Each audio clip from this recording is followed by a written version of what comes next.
आपको ये बताने का प्रयास करूँगा कि किस प्रकार से एंटीऑक्सीडेंट्स के सहारे आप कैंसर को ठीक कर सकते हो। एंटीऑक्सीडेंट्स क्या होते हैं, क्यों इनकी ज़रूरत बॉडी को पड़ती है, यदि इसको हम सरल भाषा में समझ लें पहले, तो फिर एंटीऑक्सीडेंट्स का रोल क्या है कैंसर को ठीक करने में, और किस प्रकार से यही ऑक्सीडेटिव स्ट्रेस जब एंटीऑक्सीडेंट्स और फ्री रेडिकल्स के बीच में, ऑक्सीडेंट्स के बीच में जब बॉडी में बैलेंस बिगड़ता है तो कैंसर की सबसे बड़ी वजह ये बनता है। ऑक्सीडेटिव स्ट्रेस को कैंसर का एक प्रमुख कारण माना जाता है, लेकिन यदि इसी ऑक्सीडेटिव स्ट्रेस को हम एंटीऑक्सीडेंट्स के सहारे कम कर दें तो फिर कैंसर से हम लड़ाई में भी जीत जाते हैं और कैंसर होता भी नहीं कभी। यदि हम उसकी प्रिवेंटिव मेज़र के तौर पे, यदि हम पहले से ही बचाव के तौर पर यदि इस बात का ध्यान रखें तो कैंसर होने की संभावना भी बहुत कम हो जाती है।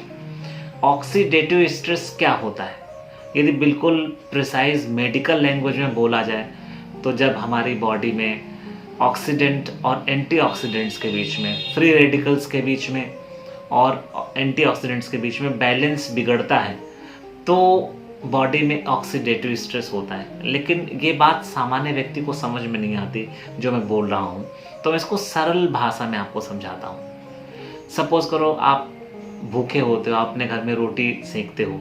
रोटी चूल्हे में रखने के लिए आप या तो उपलों के सहारे, काउडन केक्स के सहारे, या फिर लकड़ी जलाते हो चूल्हे में और फिर रोटी उसमें रख करके आप सेकते हो। रोटी बन गई, रोटी आपने खा ली, उधर चूल्हे की आग बुझ गई, लेकिन उसमें से जो राख उत्पन्न हुई वो किसी के काम की नहीं होती। और मान लीजिए घर में आपके चूल्हा है, आंगन में हवाएं चलने लगे तो और वो जो राख है वो उड़ने लगे, आँख में लोगों के पड़ने लगे, तो सोचो आँख की जो कोशिकाएं उनको कितना इरिटेट करेगी, डिस्टर्ब करेगी। वैसे ही हमारे शरीर में भोजन का जब पाचन होता है तो as a byproduct of this digestion, एक तरीके से जलना है भोजन का, जब उस प्रोसेस में कुछ ऐसे पदार्थ उत्पन्न होते हैं जो हमारे शरीर के लिए बहुत ज़्यादा हार्मफुल होते हैं। यदि उनको एंटीऑक्सीडेंट्स के सहारे बैलेंस न किया जाए तो बॉडी में धीरे धीरे ऑक्सीडेटिव स्ट्रेस बढ़ने लगता है, जो हमारी बहुत सारी कोशिकाओं को, ऊतकों को डैमेज करता है और कैंसर नहीं, बहुत सारी बीमारियों को जन्म देता है। कैंसर उसमें से एक डेडली डिजीज़ है, और चूँकि मैं यहाँ पर कैंसर के ऊपर ही बात कर रहा हूँ इसलिए कैंसर तक इस बात को फोकस रख रहा हूँ। अदरवाइज ऑक्सीडेटिव स्ट्रेस जो है वो बहुत सारी बीमारियों का कारण है। तो ऑक्सीडेटिव स्ट्रेस जब बढ़ता है बॉडी के अंदर तो हमारी जो नॉर्मल फंक्शनिंग ऑफ सेल्स है वो उसको डैमेज करता है। कैसे डैमेज करता है, जो ये फ्री रेडिकल्स होते हैं, एक तरीके से आप मान के चलो ये विलन्स की तरह होते हैं, खलनायकों की तरह होते हैं जो हमारे शरीर पर अटैक करते हैं। और एंटीऑक्सीडेंट्स जो होते हैं उनको मान के चलो एक तरीके से बॉडी को प्रोटेक्ट करने वाले सुपर हीरोज़ होते हैं जो उसके अगेंस्ट लड़ते हैं और हमारी बॉडी को प्रोटेक्ट करते हैं। तो एंटीऑक्सीडेंट्स की मात्रा को शरीर में बढ़ाना है।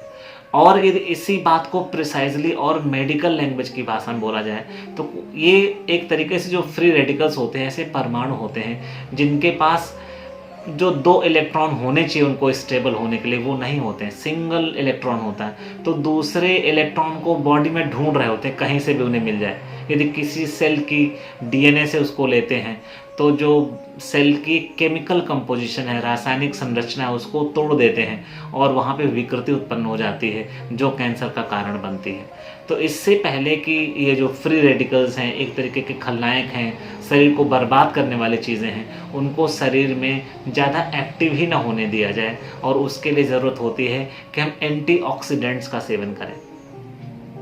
नौ क्वेश्चन उठता है कि सबसे अच्छे एंटीऑक्सीडेंट्स कौन से होते हैं। यदि आप सबसे पहले तो अपने खान पान के लेवल को ही थोड़ा सा संभालो, जैसे ओवर ईटिंग की हैबिट हो तो थोड़ा कम खाना खाओ। कैसे खाना खाना चाहिए, मान लीजिए पेट को आप अपने 4 हिस्सों में डिवाइड कर लो। एक हिस्सा सॉलिड के लिए रख दो, एक हिस्सा लिक्विड के लिए रख लो, तरल पदार्थों के लिए जो पानी पीते हो, एक हिस्सा गैसेस सब्सटेंस के लिए रख दो कि खाना पाचन होगा तो उसमें गैसेस का निर्माण होगा, और 1/4 जो पार्ट है पेट का हमेशा खाली रखो ताकि ये सारी चीज़ें प्रॉपरली सर्कुलेट कर सकें पेट के अंदर।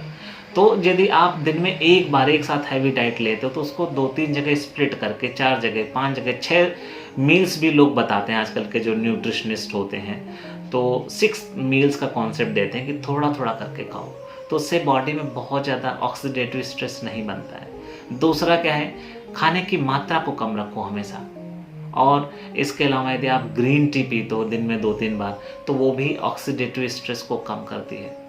इसके अलावा सबसे पावरफुल एंटीऑक्सीडेंट एक है आंवला। यदि आप आंवले का सेवन करो या किसी भी रूप में, मुरब्बे के रूप में ऐसे कच्चा सेवन करो, आप थोड़ा सा उसको बॉईल कर लो, फिर सैलेड के साथ उसको यूज़ करके खा लो, चटनी बना करके खा लो, किसी भी रूप में आंवले का सेवन।